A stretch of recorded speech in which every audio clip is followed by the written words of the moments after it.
Behind me is a great example of a fashion brand in Portugal and the way they've used the idea of codes in branding. So when you're trying to come up with your brand name, the brand name here, if you can't see it, was +351, is what you're trying to do with branding is try to work out what associations already exist that you can jump on the top of.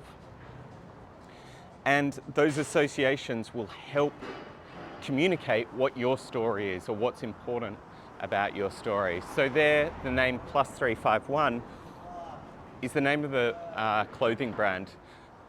And the biggest thing that they're trying to communicate with their clothing brand is that they are a Portuguese clothing brand. +351 is the international phone code for Portugal. Now, maybe that was probably more popular when they started maybe 10 years ago when everyone had to get a SIM card and you'd get a local SIM card. They'd be like, oh, +351, that's the number here. Now I don't think people get that. Or maybe you get eSIMs, just people got data plans.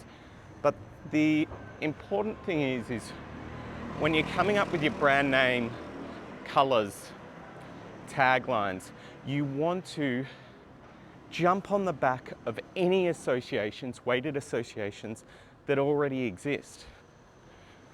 So for me, when I started the strategy finishing school, I was jumping on the associations that already exist around a school and then a finishing school. For me, when I created the strategy finishing school, it was all about a finishing school is where you go when you're almost there, you're just having those final little touch-ups.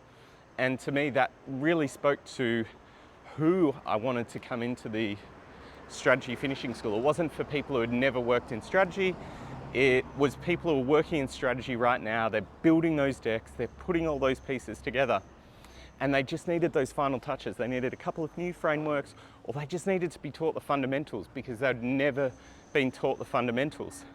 So by calling it the finishing school, I'm building on those associations that already exist there. My logo is a class emblem, like a school exists. But that's what you want to do when you're building out your world. Work out what are the things that we're trying to associate with and what can we leverage that already exists in culture.